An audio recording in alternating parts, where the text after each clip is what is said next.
What's up, guys? Tambo here with your Week 5 core report. Coming off a huge Week 4 where our guy Hoop shipped for $1 million, Week 5 was yet another busy one with our experts and members shipping left and right. Last Monday, RPS was all over the leaderboard, chopping the big Monday Night Football Draftkings Showdown contest. AP, Hoop, Statlers, Adam GQ6, and BX Boom all shipped the first place prize for $5,900 each. Humacom also hit that night, chopping first in several contests for $8,700. Later on in the week, Uncle T continued his heater, shipping for $11K in MLB. JT Hayes also hit for $20K in MLB. But our biggest hits came on the Sunday Week 5 main slate, where Big T continued his heater, hitting on his FanDuel core.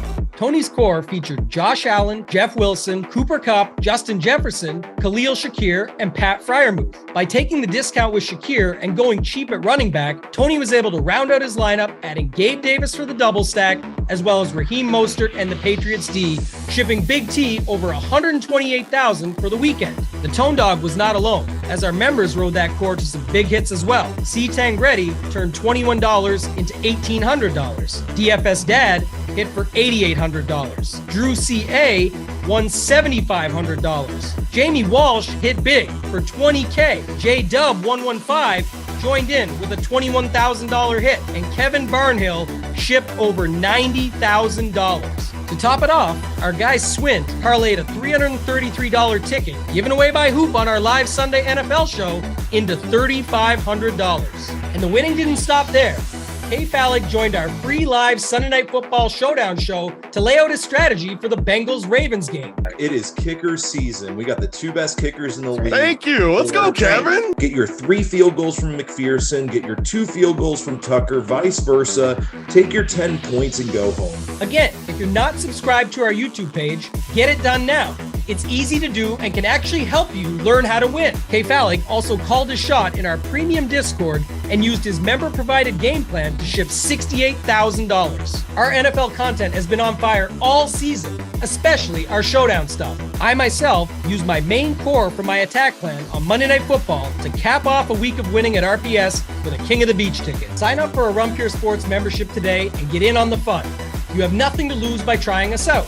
Remember, you're not winning with us, you're watching us win. Until next time, let's keep running pure.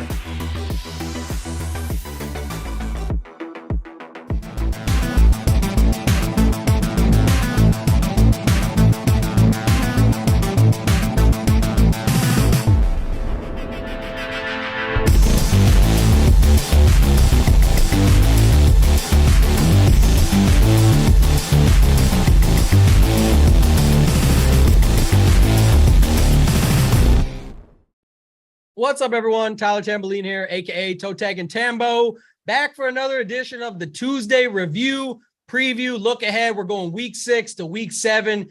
Got my guy Big T with me. We do not. I know the people are missing him, so got to give him the love in the chat. Our guy, Johnny AirPods, is actually Johnny Airplane on the flight back without his AirPods. Big T, I know you got the stories. We're going to get into it. What's going on with our guy JSU and those AirPods? Congrats to JSU. Huge night.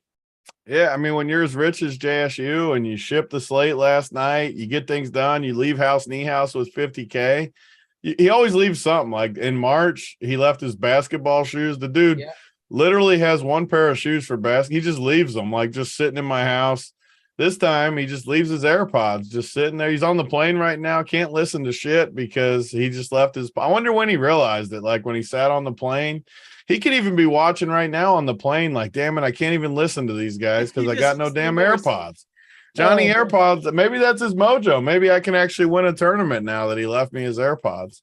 Well, it was never in doubt. You go to that house, you find a winner. I posted in our Discord today. If you guys aren't a member yet at Run Pure Sports, sign up. The Discord is a lot of fun. I said, can't wait for March. I got the big Chevy Chase in there with my bonus. I'm excited because March, get back down there and everybody wins when you go down to that house. It's just incredible. Was never in doubt for JSU. Shout out to him again. Huge night. Tell me a little bit about that, because that can be our first, look back. That game last night, we'll talk about a bit anyway, Big T, but he was there. You guys were there. He said Pooh, Uncle T, other guys were there with you guys. What was the sweat like? Because it was actually pretty crazy at the end. And it wasn't like a big chop for JSU. It was that two teams ended up tying based on the fact that McManus and Hopkins both scored the same points when Hopkins hit that home. I could have been even bigger if it was a little bit longer field goal, but how did the sweat play out at your house? Yeah, 1 yard further would have doubled them up. And it was weird because it was such a low scoring game again that with, I don't know, 6 minutes left, 6 minutes left, I knew that only 6 guys were in double digits. So I don't ever sweat with my phone like most people do. Tambo's really good. Like when he told me Hoop had a chance to win early. This time, though, I didn't need my phone because there were 6 guys in double digits, and you just knew what the optimal was, because if there's only 6 guys in double digits, that's the only optimal it could be. I can almost guarantee you. So we kind of knew we had a chance. Then we looked, and I was like, yeah, if you get a field goal, you got the same team as the guy in first, because obviously the only difference was the kickers. So before, there was a third down play at the end after they muffed the punt, and we knew he needed 40 for like the most ship, the highest ship he could have. And it was a damn 39-yarder. So obviously you take what you can get. Still a huge hit, $250K, but one more yard, he would have doubled up because it would have been about half less teams. Still, though, banged it through because obviously you don't want him to miss, because in Showdown, I mean, shit, if he misses that field goal, they play a little longer, he could end up losing money or something. And once the kick's gone, so you lock the 50K up. Obviously, you would have liked like maybe a false start or something to get it 5 yards back. Great. That's what I said. If he knew that's about something it, he might have been interested in. Yeah, I love that clip, by the way. It came out again yesterday. A guy tagged us in like a montage of all the episodes it was on for Entourage. But yeah, that was the other thing too, is like you said, also Hopkins, a goddamn hero. Guy was on one leg, and he needs to boot that home for JSU. So like you said, and the others, but I mean, for that, we had another member that actually had the team up there twice, that it was like ended up being $100K loss while winning $100K, but they're very happy. They were in our Discord today, extremely excited about the W still, of course, but they were just up crazy. First the whole time too, I bet, because that team had to be the same for the whole second half, basically. As you know, I watch it, and it was there was I had one of the, I think it was the highest. I looked at the CSV. I had the highest Josh Palmer. And I don't know if you remember at the end of regulation where Herbert didn't have enough sauce on it. Yeah. So he just threw up he the could have caught it. For some reason, Palmer, like, it looked like he batted it. I think it was, he tried to catch it, but it didn't work out, because that would have been bonus for him. He would have been probably up there. But again, that's how we do. That's how Showdown goes. We love it. Randone was on with you guys. He got you excited about it, and JSU was interested. It was definitely something you guys were interested in when he started bringing up Dulcich at $200. So that made that game work. Other than that, we can get into the slate, Big T. Just as far as another subject, though, like with the Millie, it just shows you, like last night, there's that many people in the field and no one had the true optimal, which shows you just how crazy Showdown is. That many people and then no one had the optimal. That's just crazy to me. It just shows you there's still edge. And one of the ways you could have got there that most people won't use, and a lot of the solo shippers I've had in Showdown, is because I do stuff like that. Like last night, just say you set a rule that I want both kickers, all teams. I love kickers, blah, blah, blah. That would have been one way you could get there, because then as you build the rest of your rules, you would have had to say, I want 10% or more of Dulcich or whatever. Right there, just with those two things, 2 kickers every team, at least 10% of Dulcich, you're home. You're home free, basically. You got a good chance to solo ship that puppy just by adding.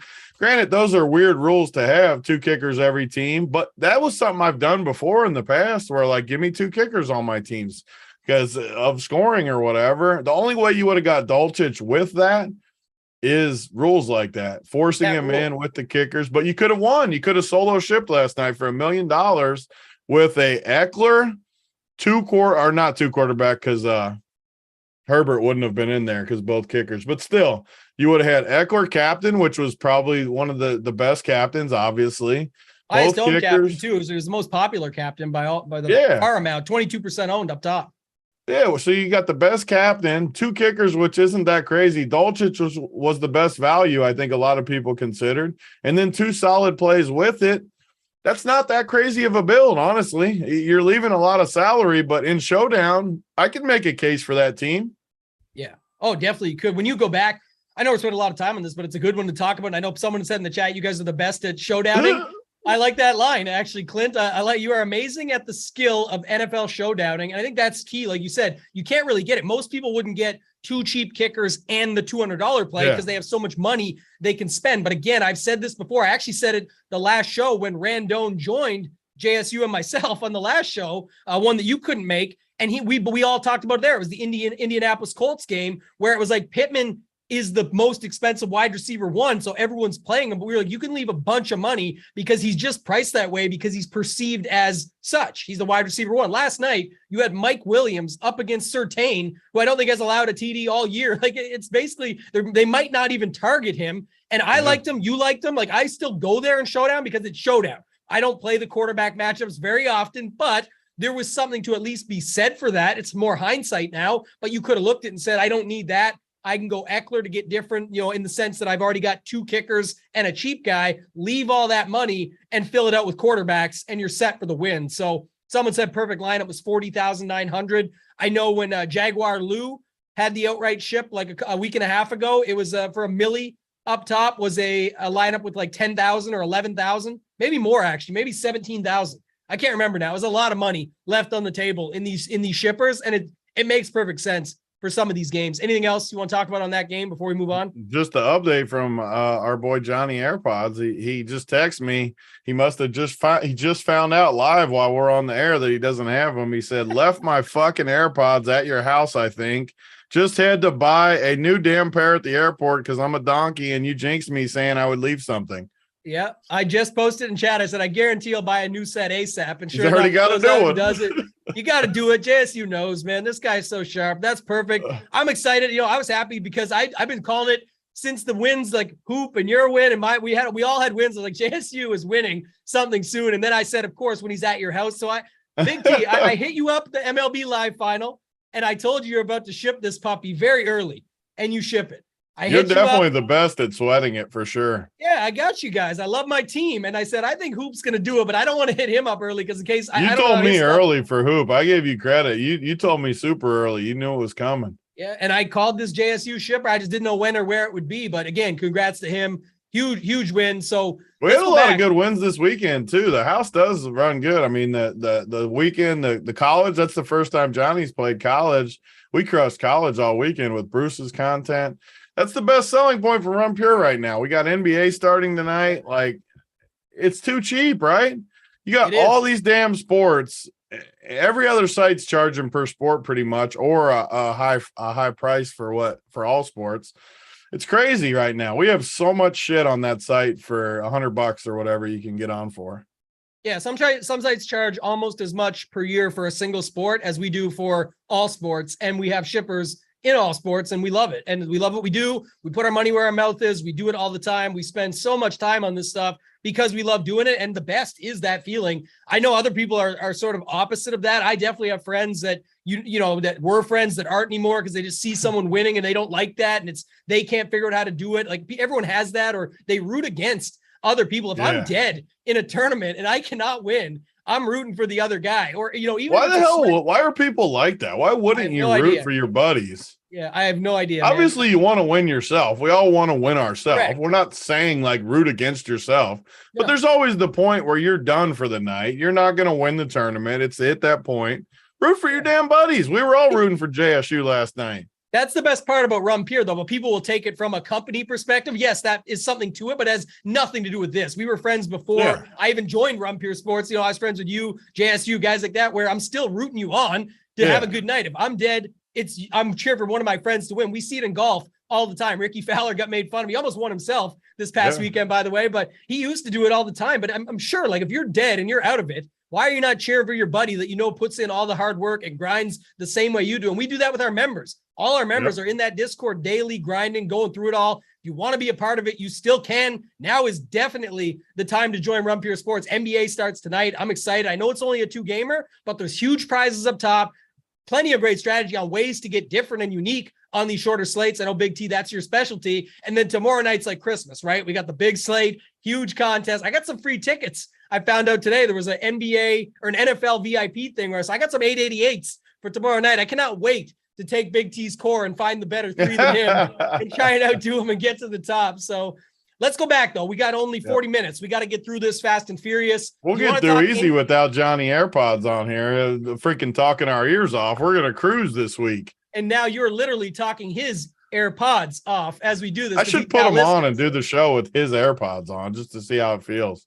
Play the script. He's going to love it in the new core report coming out for next show, probably, or the sort of this week's worth of shows. I did drop a Johnny AirPods in there for him. So last week we had the Tone Dog. The week before we had the Hoopster. The best part about being the host of it is I get to control it. No one can make fun of me. So I do love that. Do you want to talk about last week's game, Commanders versus Bears? I mean, Wentz is out now, just upcoming, but your boy Justin Fields, 7 points on the board. What do you got to say? Yeah, I mean, super ugly game. He missed a wide open guy in the end zone. He was just terrible. I mean, these teams, until someone figures out how to beat this 2 safety back, or like last night, all night, the Broncos are playing basically 4 deep, 2 safeties and 2 corners playing deep. Every defense is doing this now, from the Bengals last year. The Rams did it in the past. The Bengals got to the Super Bowl and beat the Chiefs because of it. Someone's got to figure out these defenses, because we're seeing it. These games are ugly with these bad teams because they're making you pick up 5 yards a pop.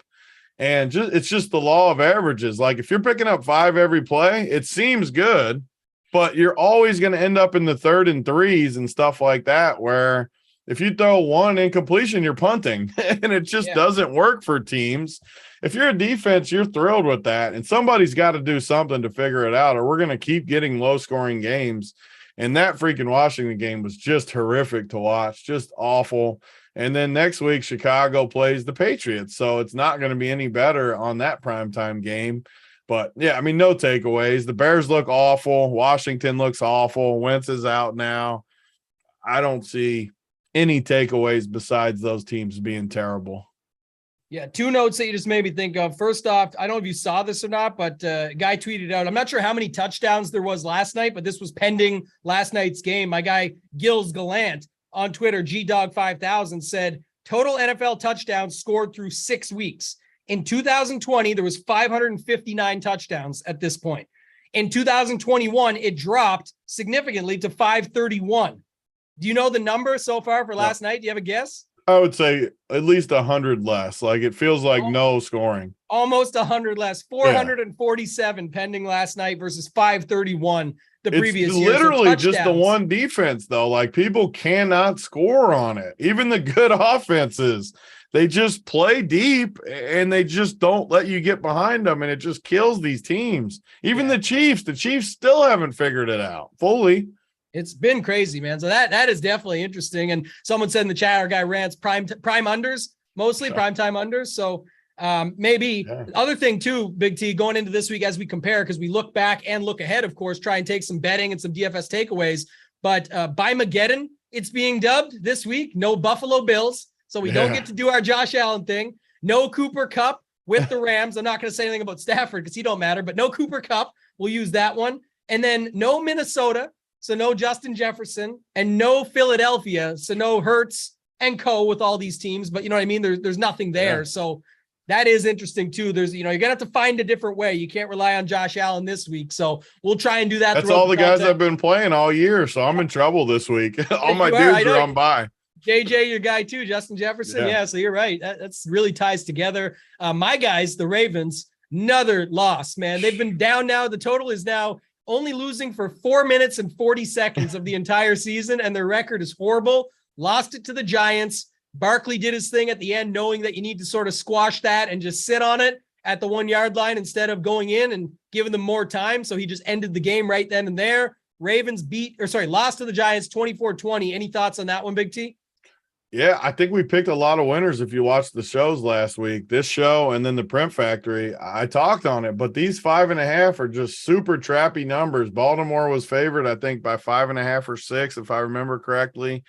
And those numbers are just super, super, super trappy. And we picked a ton of freaking winners last week, Giants being one of them. And Baltimore just continues to lose games because of the style Lamar plays.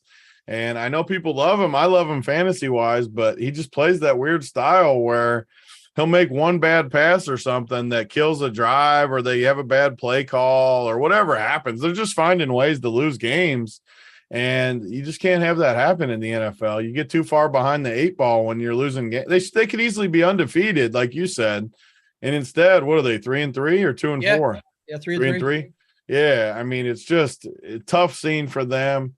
Still got guys. They need to get healthy, though. And they've had injuries for the last couple of years, too. But you got to get through it. Everybody's got injuries. And, keep blowing it. Next week, they got Cleveland. That'll be a division game, obviously. Cleveland needs a W too because they've been struggling. We could go to that game if you want, because that's next. The Patriots went in and beat the Browns. I was just going to ask quickly if you saw anything for the Ravens this week. Like you said, they're at home against Cleveland for the segue. And then the other spot was the Giants. They're taking their 5-1 record. Who did they play this week? I was trying to find. The Jags. Yeah. Anything on the look-aheads? Yeah, not a ton. Just that division remains so shockingly good. The Giants are surprising. Obviously, the Eagles are the cream of the crop in the NFC, but Dallas still looks incredible to me.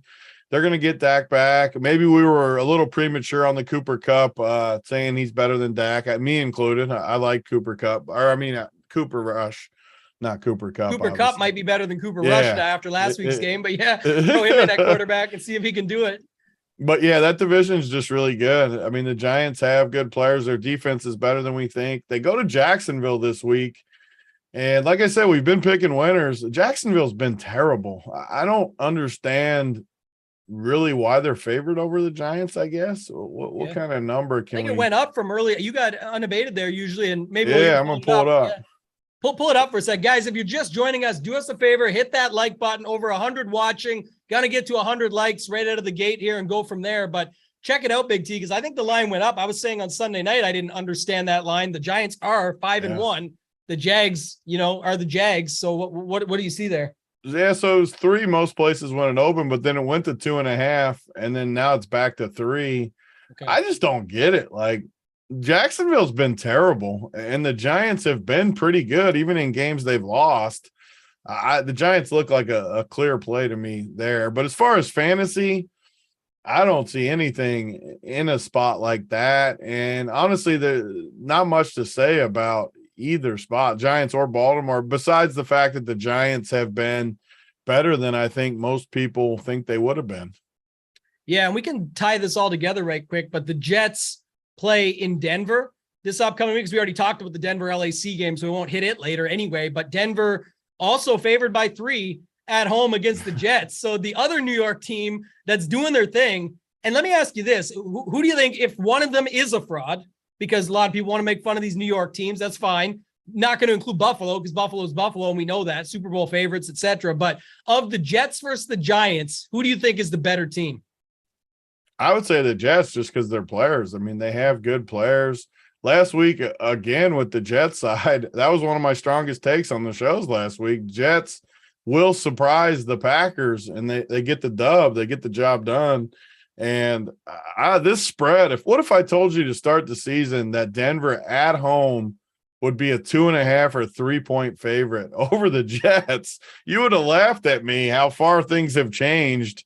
Yeah. That's crazy. And the even crazier part is, I don't know how you don't take the Jets. They're a better team right now. The Broncos freaking suck. And I said it on the Showdown show yesterday. They don't want to play Melvin Gordon. They're running Latavius Murray up the damn middle in overtime, back-to-back plays. It's a disgrace what's going on in Denver, and I'm gladly going to take this Jets team. Breece Hall looks really good, and I'm going to keep riding the Jets. But which one I think is a bigger fraud would be the Giants. But honestly, they both might just be a little bit underrated.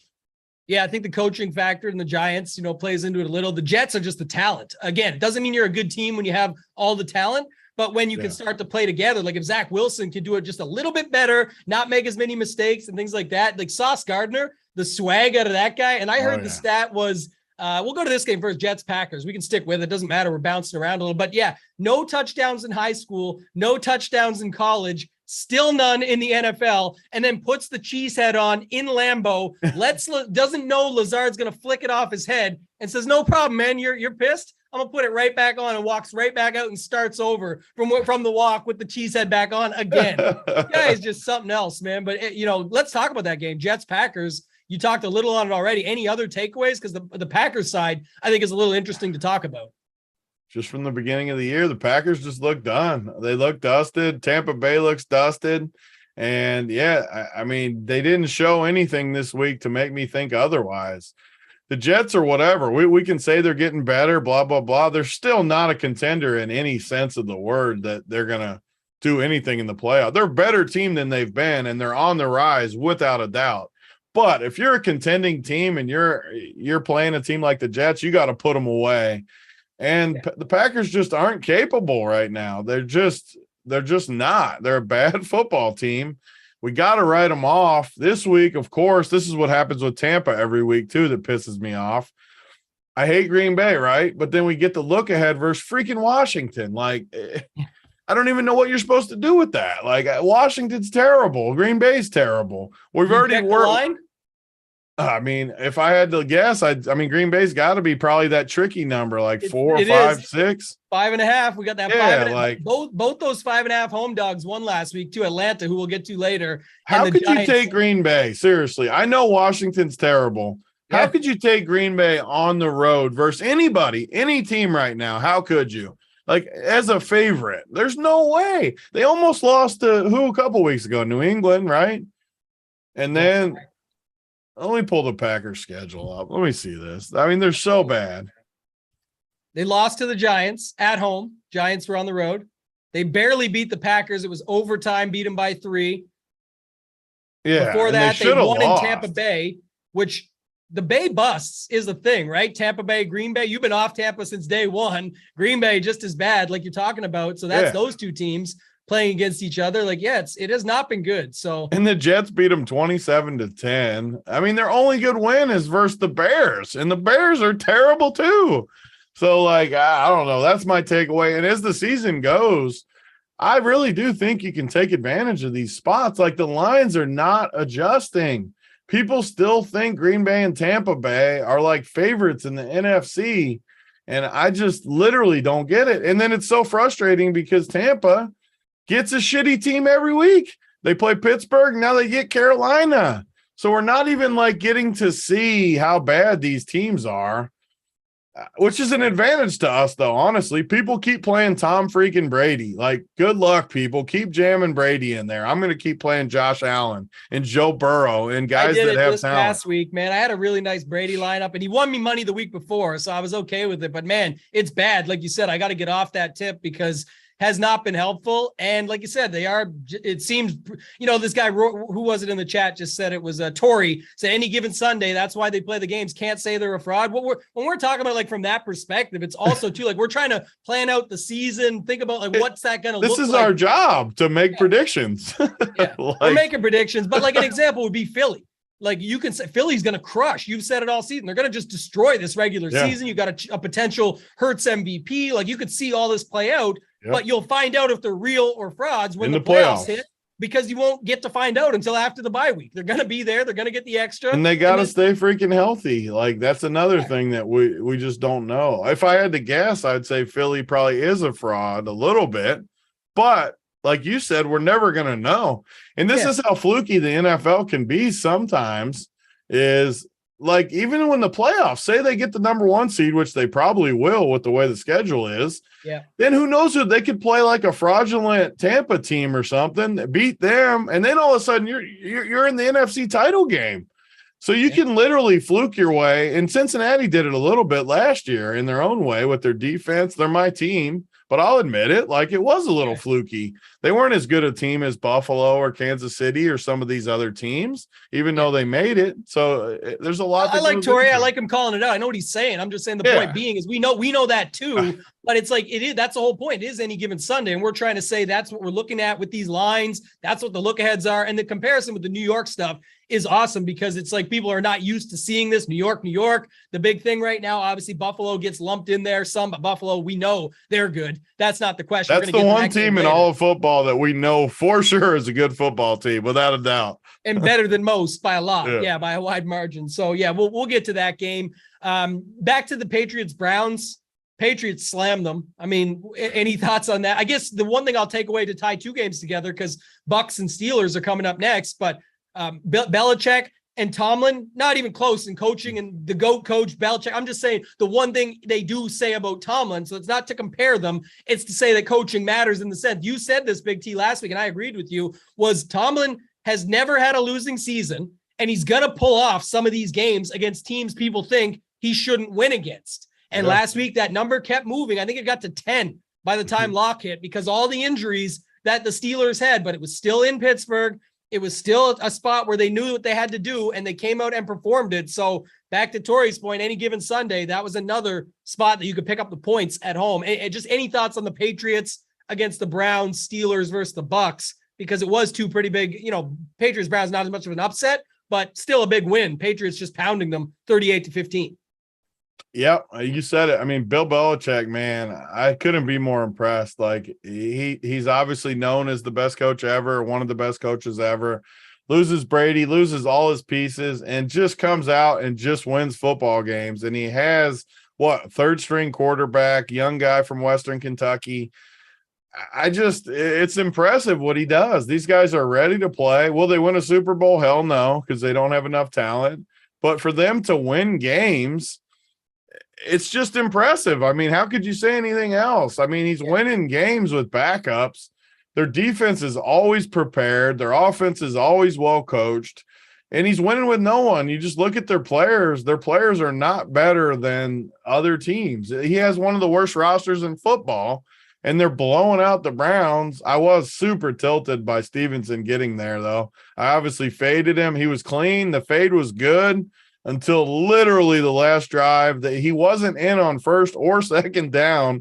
They somehow bring him in on third down from like the 9-yard line, and the dude breaks it to the house to get the chalk there. Super tilting for someone that faded chalk, but very, very impressed with Belichick in New England, because seriously, I think they have maybe the worst roster in football of just skill guys. Yeah, Tyquan Thornton, couple of touchdowns there. The big Ramondre one at the end, not big touchdown, but the fact that he got in for the chalk was a little bit, probably a variance when you think how he got stuffed. He gets stuffed 3 in a row early on in the game or something, so he gets it back. Which is always how it works. I mean, he's a great play, but it's still tilting when the fade was clean. When it's late and they're blowing him out and all those factors. Yeah, that was something for sure. So Hunter Henry got in the box, Tyquan Thornton twice. Like, there was some good leverage that you could have taken from that last week in that game if you just want to play someone instead of him. The real answer, and I stacked it up after the fact just to see, I was never getting there, obviously, but if you got a guy like Stevenson as chalk, you could just see what it looks like. If you went Zappy with him and with Hunter Henry, even you could get everybody else into your build, but just a little bit of a way to look at things after the fact. Anything on Jaguars Colts that you want to talk about? Colts got the Pittsburgh. I forgot. I was going to talk about Pittsburgh. I got sidetracked. So, I mean, Tampa, that was who they played, right? Tampa. Yeah. Yeah. Pittsburgh 2018 at home, 10-point underdogs at one point. And the spread kept going up. And it's again, I just don't get why people think Tampa is good. They've shown us nothing all year. They have a 45-year-old quarterback, granted, a guy that's won all the Super Bowls, one of the best ever, but he's still 45 years old. We talked about this last week on this show. The dude's going through things with his wife and his family. He's 45. His offensive line is beat up. Why in the world do we think this team is better than they actually are? It cleaned out survivors too, because Pittsburgh's terrible. Make no mistake about it. Will they play hard? They have no line play either. For them to lose to Pittsburgh is just egregious too, but you got to like the heart from Pittsburgh. The young quarterback looks good. Pickens looks good. They got skill guys. They just don't have any line play, but just embarrassing from Tampa. Fully Canadian Chase Claypool got the job done too. Finally came back from what I would say is the dead. The guy has not been around doing much at all. So to see him there, here's the interesting factor though. And you could, maybe they're worse. I think they are worse, actually, to be honest. And there's trade rumors and everything. But you know who the Buccaneers play this week? They're on the road again in Carolina, and the line's already at 10.5. They're already the 10.5 point favorite. So any thoughts there? Just the same thing I said about Green Bay. First of all, I'm annoyed that they get to play Carolina. Why can't they play good teams? And second of all, how in the hell are you going to lay 10.5 points with Tampa Bay on the road? I don't care how bad Carolina is. How could you lay 10.5? They're on the freaking road. Even if they were at home, I wouldn't want to give 10.5, but 10.5 points to anyone when you're Tampa right now is just, it's terrible. Yeah. The Panthers are in shambles too, right? They're really bad.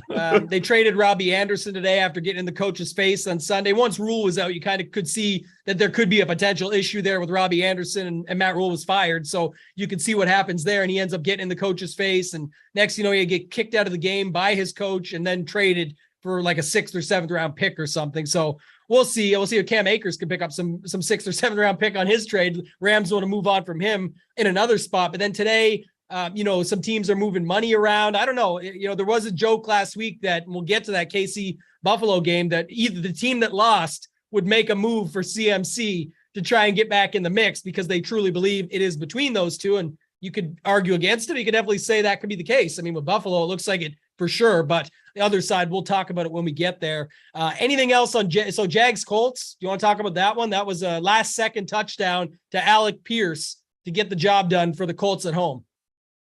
Yeah, I mean, the Colts are still grinding, and Jacksonville just looks bad to me. We had high hopes starting out the year. Maybe it was fluky. You never really know the first month of the season anyways. As we start getting more into these months, October, November, December, you see who the real cream is, and Jacksonville does not look like the real deal to me.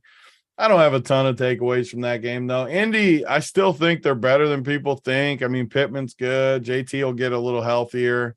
Deion Jackson did look really good, though, and I wasn't high on it. I was definitely wrong about that. I thought Lindsey would get more work than he did. I didn't really think they liked Jackson.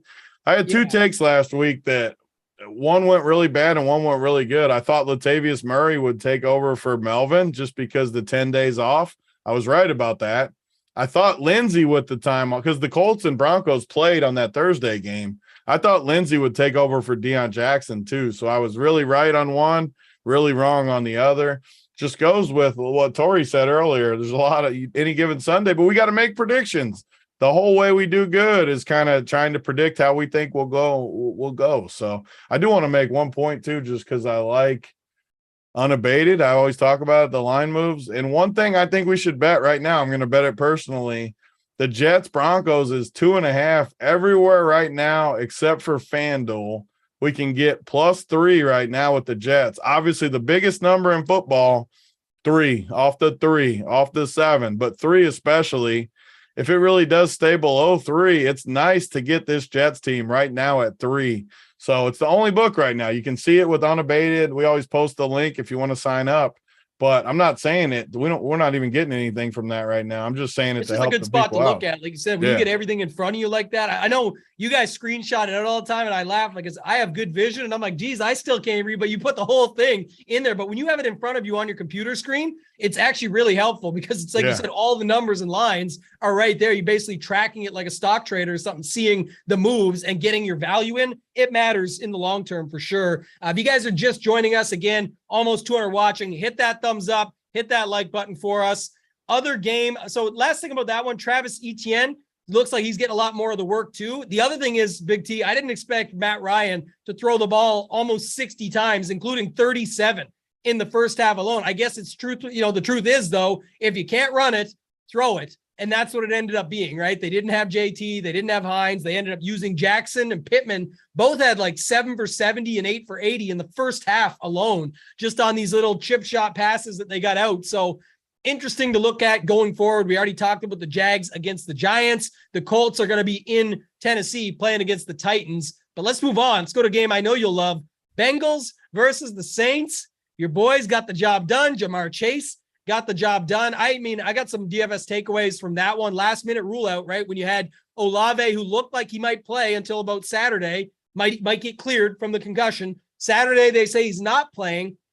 We already had all the injuries to the Saints D, so there was already something to be said for Jamar Chase, Burrow. I know then throw the analytics out the window, and he rolls up to the stadium, or the arena, I should say, with the LSU Chase jersey on, back in the midst, ready to go. There was that angle. Kamara made sense when you had all those other injuries, Landry, Thomas, Olave, all out. And then Traquan Smith was the guy that was popping in the projections and looked good. So once you see all that in a game, in a dome, that not as many are on, even with the little bit of late steam on Chase and people playing Kamara, you could have said, Burrow, Chase, Hurst, or whoever you want to use with them, run it back with Traquan or Kamara, but it was definitely the spot to stack up. It ended up working out pretty well for most. Any takeaways on that game for Bengals Saints for you? Yeah, I thought it would be a tricky game, and it kind of was. I mean, New Orleans at home is a tricky spot for a team like the Bengals, and I was happy to see them respond because the Saints had a lead. The Bengals, it kind of went how I expected. I just wasn't sure if the Bengals would be able to get over the hump when it mattered, and they did because of Jamar Chase. They finally got him going. It does help when T. Higgins is in there, even if he's not fully 100% healthy, because then you don't got to play dusty-ass Mike Thomas or whatever his name is. And I love Chase. The dude, he was actually higher owned than I thought he would be last week. I thought we would get him under 10%. Some of the high stakes, he was upwards of 20 even. So I don't know. He was a really good play. This week with all the receivers out, he could end up very, very popular because they get to play Atlanta at home. And the Bengals are going to get it going. Like we talk about a lot of these teams that I think are on the downswing. I'm still convinced the Bengals are on the upswing. They have good players. Like if you have good players, I'm just going to trust that you figure it out. And the players are young. I love Burrow wearing that whole story of him asking Chase for the jersey. Did you hear that story? I didn't know. Go ahead. He texts Chase because everyone's probably seen it right now that's in the Twitter bubble, but he wore the Chase jersey, the national championship jersey, Sunday. Everyone was talking about it. He didn't have it Saturday night. He texted, or maybe it wasn't Saturday, Friday night maybe, but he texted Chase like, you got a jersey, blah, blah, blah. Chase had to pull it off of his wall, out of the frame. He had it in a frame on his wall, took it off the wall to give to Joe to wear to the game. And that's a bromance right there. And I love it. Yeah. The boys, they're just so incredible. Last year, the scene in the locker room with the cigar smoking Joe and Chase in there with them, like, man, I'm a Ravens fan, so it was tough to say. I said it last season, but I couldn't pick a better duo to hang out with, and I honestly couldn't still. I don't think if I could pick any two players from the same team to hang out with, let me know in the chat if you can think of one I'm missing. But to me, that would be the duo I'd want to go out and hang out with those dudes. I think it would be a good time. So I think just, from that perspective, they definitely have a good team still. The interesting part, Big T, is they're going against the covering monsters, the 6-0 Atlanta Falcons against the spread. That is not in the Dubs chart, but 6-0 against the spread. And your boys, the Bengals, -6 favorites at home. You think they cover? Think they get the first cover against these mighty Falcons? The Falcons have treated me so good, and I was on them coming into the year. They've covered every week. They continue to just be impressive. Even last week, like everyone thought they would just get mopped, and they just don't. They're gritty. They have guys like Mariota is just better than people think he is. Again, I don't know what team I was talking about earlier, but they're not going to win a Super Bowl or something right now. They're not ready for that, but they're in that transition phase where they're on the upswing for sure. This is an interesting spot because the spread's not 7. I always talk about this. I don't know, these 6.5s where everyone's taking the Bengals are tricky for me as a Bengal fan. Even I'm not partial. It's a tricky number. It looks easy to take the Bengals. Like if you're talking to any casual fan, is a good way to put it. You're talking to your uncle around the dinner table that doesn't really gamble. You're like, Bengals, Falcons. He'll be like, oh, Bengals are going to kill them. What's the spread? 6. Just like last night with the Chargers even. Chargers going to kill the Broncos, blah, blah, blah. We talked about it on the Showdown show. What's the spread? 4. Right away, you got to back yourself up a little bit and be like, okay, why is the spread 4? What are the matchups? Okay, why are the Bengals only 6.5? Because Atlanta's out there grinding. However, though, I do think this is a very good Bengals spot. So I'm torn. What do you think? I mean, what's the deal with the Falcons? Are they going to backdoor cover this game? I was just going to say, I think it's going to be a backdoor cover because you said it best. Yeah. You sit around with your uncle at the table. Oh, they just got to beat them by a touchdown? Only 6? Yeah. Easy. But like you said, they're gritty. Now they may see the gritty a few times here because you got Jamar Chase going in on him. But I'm saying, and he actually called out Gesicki as well and said, that ain't it, bud. That ain't it. Because, Gesicki does the weird, real fast, choppy one. Like, don't even do that. Just stop. But the game will be good, I think. And I think it's going to be talked about at least a little bit from fantasy perspective. I was just trying to see what the other totals were. It's at a 47.5 right now. I don't see. So Detroit, Dallas is a 48. We're going to talk about that with the Sunday Night Football game. Cleveland, Baltimore is 46. Oh, Seahawks, Chargers is 51. So yeah, we'll see. But this game will still get love for sure, I think, and maybe rightfully so. They can definitely get a back and forth going there. Let's skip the Vikings, Dolphins, unless you want to talk about it. My point would be that obviously Skyler went out. They brought Teddy B back in. I mean, the Vikings did their thing and got the win, but Cook got the touchdown late, all that. I want to talk about these afternoon games, though. Yeah, I mean, that was super tilting. First of all, how Teddy was just the emergency guy, even though he was battling through concussion. I still don't even get it. Like, if he was healthy enough to play, why was he not starting? Any other team, man, any other team. It's Miami with Tua. You got any situation with a concussion there. I think it was a PR move. But then they had to have it happen. So it's just the way it shook out. You knew it was going to happen, right? Right when they said that. And JSU was talking about it a bunch on the shows, but you just knew it. Once they said that stupid thing about if he's out, then Teddy will come in. You just knew it was going to happen. And I bet Minnesota. I would have loved Minnesota. But if you told me Teddy was for sure going to come in like that, I would have liked Miami.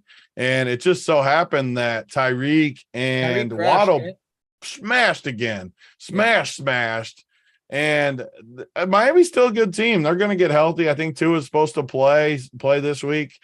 And they're in a good spot versus Pittsburgh. Pittsburgh won last week. They're going to get blown out this week. That's one winner for sure. It's -7.5 right now. Put it in your teasers. Miami's not losing to freaking Pittsburgh. That is a stone cold. I've given a stone cold lock every week that's hit. Miami is not freaking losing to Pittsburgh. Stone cold lock again. All right, we're marking it down on the sheet. We got Miami and the Jets. Two good spots that you can get after. The Jets isn't a stone cold lock, though. I want to make that clear. No, That's I know. just You a good price play on it. Yeah, the SCL, the stone cold lock of the week. Yeah. We put it on this game here. Group the afternoon games. I think the two biggest ones to talk about are the Seahawks, Cardinals, Bills, Chiefs. People want to talk about them because that's what everybody played in DFS. I'll say this about Seahawks, Cardinals. Once I saw all my lineups from the morning that crushed, that had the afternoon game stack waiting on that game. It wasn't even like I could change. I had both mixed in, but my point being, I was like, I already know this game is going to bust because my buddies are texting me oh, when this Seahawks Cardinals game goes to the moon, I'm going to make all this money. I'm like, this game is dead. I can already tell. But talk to me about that game. And then of course we'll talk about the Bills Chiefs. Yeah, I seen a lot of screenshots in our Discord where everyone was positioned perfectly. I forget who had the nicest one. I think maybe Gary or somebody had all 20+ point guys, and the defense was in good shape. And just the only guys left were just studs in the afternoon. And just, it was a gruesome. My best one, and I didn't see his, but not to take away, but just so you give an example of what people had. I had Breece Hall with the Jets D, with Andrews as a one-off, and Ramondre Stevenson.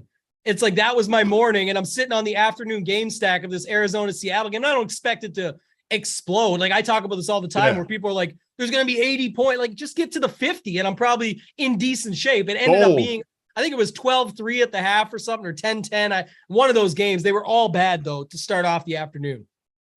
I mean, it was just the same point, too. I was very frustrated last week because we all have said how bad Arizona is all year, and I got trapped into it with Seattle. I loved this spot this week.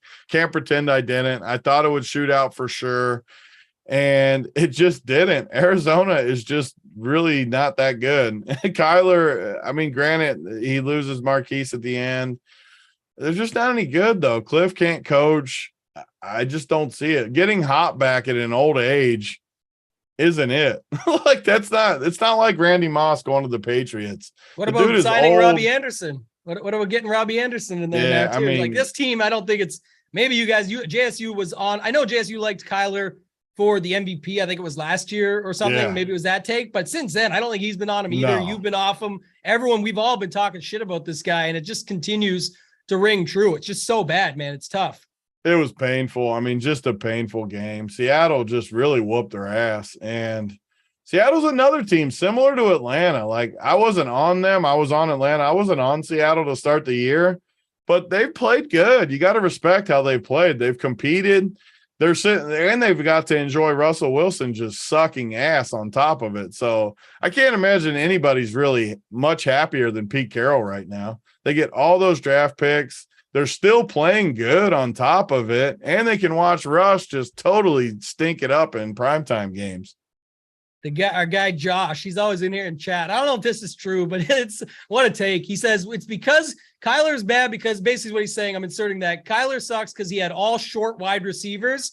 Now he gets some guys that can catch jump balls and deep one-on-ones, but the Cardinals definitely stink, and Cliff stinks too. I like the take, but I don't think it's going to make a difference if the taller wide receivers. I get really annoyed too with, like, Lamar always gets the excuse of his receivers. Everyone always wants to like Brady always won with shitty receivers. People have won with shitty receivers plenty of times. Like, stop just giving these guys excuses. I don't think there's I mean, that's the worst one too. I know it gets said, and I'm a huge Ravens fan. Even our boy, I love Snyder. He says it too, but like, he doesn't say it as much, actually, to be honest, as other people do about we need wide receivers. It's not even what we do. And I say we, the Ravens, but it ain't their game. They don't go out. They've never had receivers. Like Anquan Bolden, the year they won the Super Bowl most recently, was like the guy they brought in to get like a powerhouse in there. Steve Smith, guys like that they brought in, like just little things. God, I love those two guys, Bolden and Steve Smith. Solid dudes, but I'm saying, like, that's kind of the whole point. Is it's just not what the Ravens do. They need to work out better on the defense. That is usually their skill set. They need to get guys healthier. They need to make these plays down the stretch and not let off the gas and let teams back into the game. That to me has nothing to do with wide receivers. And what I've seen from Kyler and from Wilson, a lot of it has been to be with their play, but also their coaches, right? Hackett and Cliff. These guys have been so bad. And that's been a thing always. If you've had like Brady and Belichick, there was no special receivers. He was making guys like Edelman look like stars, but it was Brady and Belichick that do the work and go out and get the job done. And then the defense shows up. So I think that's going to be the critical thing as we get down the stretch. Coaching definitely matters. How about this Bills Chiefs game though? Because that's the big dog, right? That was what many said we're expecting, that's early in the season still, but it's telling. And it was a great game, man, down to the last second, down to the wire. Like, I thought it was an incredible game. What were your thoughts on that one? Any takeaways that you have? Yeah, we bet it hard. We talked it up all week as the game of the year. We talked it up as a lock. It ended up not being a lock. It was much harder than I thought it would go, but it was a W. That's all that matters, right, Tambo? Like, when it matters, when you go up to that ticket window to cash your ticket, they don't say, how'd you get here? They just say, here's the ticket. There's your money. Sometimes we get a little lucky with it. They did. I still think if they played again, I would go all in again. Every time they played, I would pound the Bills. I feel like it was the right spot. It definitely seemed easy to me, but there was a lot of breaks in there that kind of could have gone either way. Chiefs got some of them. It ended up being a good game, and the Bills definitely could have lost that football game. I still don't like the Chiefs very much at all. I think they're overrated, but they could have won that game. So I don't want to act like I'm half joking saying how easy it was, but it did get to the winner's circle. So if you followed us, you did win. And I'm happy that, because I like when our people win. Going forward, though, I think Buffalo is just clearly the top team in football. Everyone pretty much agrees. Don't let them somehow get McCaffrey, because my God, it won't even be fair. They're like the only offense right now that's clicking, and it will just be downright disgusting if they get a guy like McCaffrey in there. And it's somewhat of a possibility, I think, in a way.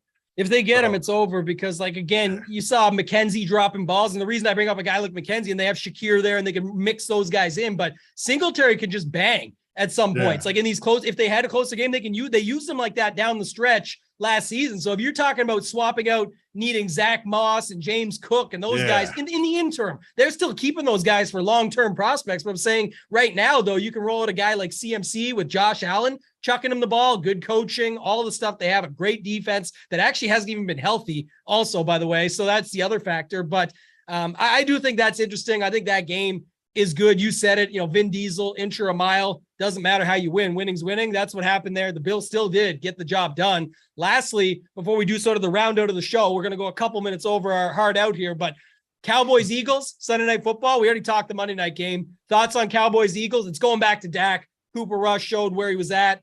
Not a good spot for him. Eagles got the job done again. Any thoughts on that one?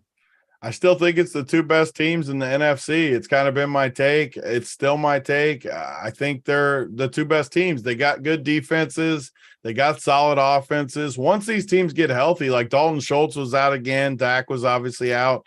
If we can get both teams healthy, I think they're on a collision course for the NFC title game. They look like the two best teams to me. That's really all I took from it. I was very impressed with Dallas, though. They went down 20-3. I thought they were just going to get mopped because they weren't doing anything. And then they dug deep, couple long drives. They got back in the game. They didn't end up winning it, but I left very impressed with the Cowboys still. So my only takeaway is I think they're two very, very good football teams. Yeah, I like that call. We got like a minute and a half, 2 minutes there. We could run this show out just quick. Because it's a one-on-one here, just me and you, we're going to go rapid fire. I'm going to catch you off guard, but it's good for the people. Guys, do us a favor. Let's get to 100 likes. Big T's going to give. I'm telling him what he's going to do here. It's a good host. He's going to give his first thoughts on the winner of every game right quick. New Orleans versus Arizona, Thursday Night Football. Arizona, 1.5. New Orleans. Indy versus the Colts. Indy versus the Titans in Tennessee. Titans by 3. The number. Colts. Giants in Jacksonville, Jags by 3, the number. Giants. Bucks versus the Panthers. Bucks favored by 10 on the road, 10.5. Well, all these are with the spread, right? We're doing You're picking the spread. You're picking the spread. Panthers. Packers, 5.5 favorites on the road in Washington. Yeah, Washington. Detroit is in Dallas. Dallas is favored at home by 7. Dallas. Atlanta versus Cincinnati. We talked about that one. The covering Falcons are +6 on the road in Cincy. Cincy. He's going to go with it. All right. It's going down 6-1 for those Falcons against the spread. Cleveland off the big loss in Baltimore. Baltimore favored by 6.5 at home. Man, this is my toughest one yet. I'll take Cleveland, I guess, but that's the first one I don't feel great about. It's the one I feel best about, and I'm a Ravens fan. I like Cleveland +6.5. I think division game on the road, it's tough. Coming off a big loss, everyone just assumes the Ravens. They always play these division games closer, so you got to keep that in mind. Cleveland's kind of like the new Pittsburgh for them. That's where I would like this game you're doing, by the way, because then we can come back next week and just see how many. Because these are first takes, first time I've even looked at them, so I'll be interested to see. Because a lot of times you feel, man, I nailed a lot of those games, but you forget some of the early takes that you might have been wrong on. Well, I like it for you too, because you do Print Factory with ODB, with Dunkel, with JSU, where you get your hard take further into the week. And what I like about that is you then will have your thoughts more clear and say, the reason I thought this was that, but now I'm thinking this. So I like those angles. If you guys aren't a part of Run Pure Sports, sign up now to be able to get that show. It's our best, I think, premium show that we have. We don't have many premium shows. We do a lot of free, but that's like one of our flagships that is premium, and it's incredible. Every week, a lot of winners picked on that show. Jets versus the Broncos, talked about already. You took the Jets. Houston versus the Raiders. It's the Raiders at home by 7 is the number. Another tough one for me, kind of like the Browns, but I'll take the Raiders. Okay. Josh Jacobs chalk. They said in the chat earlier, from a DFS perspective, the favorite at home against Houston. Seattle going in to play the Chargers. Chargers favored by 6.5 against Seattle. These 6-point numbers are tough for me because, man, I got to go Seattle. The Chargers didn't impress me last night. I like it, actually. It's good. And there was some talks, too, about Staley, not just Hackett on the other side. They were making fun of Staley, too, last night for some of his play calling. Chiefs versus the 49ers, who, by the way, the 49ers we talked earlier. Sure. Yeah. You got Niners are going to win that game outright. Sign me up. I'm going to put that on the bet sheet right now because the Niners are not losing that game. Put that one in the trio, but AP is not going to like to hear that. So the Chiefs, I'm convinced they're not near as good as people think they are. All right. What if the Chiefs pick up CMC? I mean, that would be something I might be interested in for the Chiefs. If the Chiefs get another weapon, I will like them. They just are. Juju went off, but my feelings on him haven't changed. The Giants need a receiver, Vinny says. Maybe they're getting OBJ back. The Giants don't need a receiver. They got like 6 guys that are decent. They just have to get healthy. Wandale got in the box. Oh, that was huge. He's the reason I won money on Sunday. Yeah, he was nice.